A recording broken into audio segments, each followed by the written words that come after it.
Bonjour, c'est Marie-Rose. Aujourd'hui, je vous propose de faire un petit bricolage avec du carton. Donc, du carton, tout le monde en a à la maison. Et donc, c'est la raison pour laquelle je vous propose de réaliser différents petits animaux, que ce soit un dinosaure, un éléphant, en fait, voilà. Alors, pour ça, vous allez avoir besoin, bien sûr, de carton. On va simplement poser la forme que vous souhaitez réaliser dans le carton. On va contourner tout le motif et ensuite, on va venir le découper. Vous voyez, moi, ce que je fais, c'est que je viens chercher la plus grande partie pour pouvoir après enlever petit bout par petit bout pour y arriver à garder une jolie forme. Parce que ce n'est pas toujours évident de pouvoir découper dans du carton épais. J'ai déjà tout son cou et son ventre qui est là. Voilà, donc vous voyez, j'ai déjà le corps maintenant qui est ici, qui est prêt. Je vais le laisser sur le côté. Je vais faire la même chose avec les pattes. Décalquer et puis découper. Alors, mes pattes sont coupées. Par contre, je vais faire quelque chose, encore une petite manipulation ici pour pouvoir placer les pattes. Vous avez vu, ma girafe, elle tient comme ceci.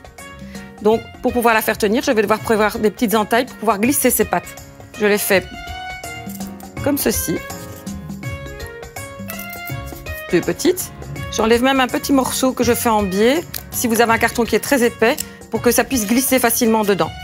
Alors, comme je l'ai fait sur la girafe, il faut que je le fasse aussi sur les pattes. Je fais deux belles entailles. Voilà. Vous voyez, elle peut déjà plus facilement tenir, en tous les cas si elle veut bien.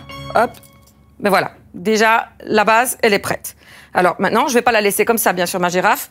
Alors j'ai le choix. Ici, moi, j'ai fait une petite girafe coquette, hein, vous avez vu, avec du doré et du rose. Maintenant, c'est votre imagination qui peut fonctionner aussi. Hein. Vous pouvez faire des girafes de toutes les couleurs. Alors j'enlève mes pattes. Vous avez besoin de peinture.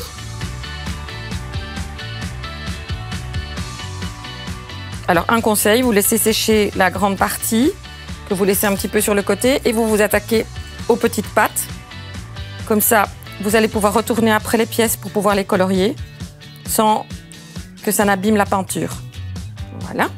Donc, le corps de ma girafe est déjà sec de ce côté-ci. Je peux le retourner, et je refais la même chose de l'autre côté. Voilà, on va laisser sécher un tout petit peu. Pendant ce temps-là, eh bien moi, je vais préparer les éléments de ma décoration. Avant de la décorer, ce que je vous propose, c'est peut-être de déjà remettre ses pattes. Pourquoi? Parce que quand vous allez placer toutes ces petites taches, ce sera plus facile pour vous de vérifier là où elles doivent se trouver.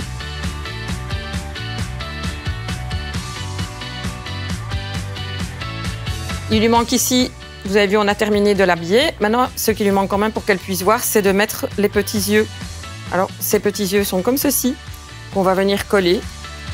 Alors, le pistolet à colle est ici.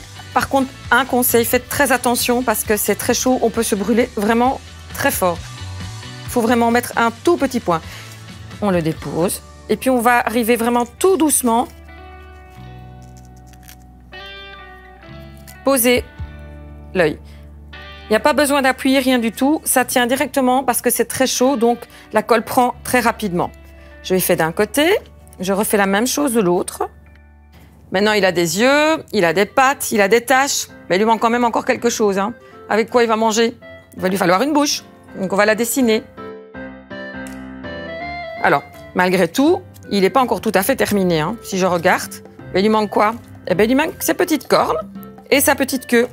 Alors, pour faire sa petite corne et sa petite queue, je vais me servir de ruban chenillé. Alors, c'est très facile parce que ça se plie dans tous les sens. Vous voyez, c'est très malléable. Et ça se coupe facilement aussi. Alors, moi, je vais commencer par couper un petit morceau. Et ce petit morceau, je vais en faire deux petites cornes. Hop. Que je plie.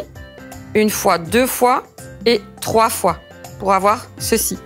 Comme un petit cœur, en fait. Et cette petite partie-là, je vais venir la placer juste ici au-dessus. Voilà. Et il lui reste sa petite queue. Alors, pour la petite queue, ça va être la même chose. On va prendre du fil chenillé, mais on va venir faire un trou. Alors, pour faire un trou, soit vous utilisez une perforatrice, soit vous pouvez venir avec la pointe d'un ciseau. Mais là, vous faites très attention de ne pas vous blesser. Hein, vous n'appuyez pas trop fort. Je vais glisser dedans. Et je vais tourner de manière à ce que ça lui fasse une jolie petite queue de girafe.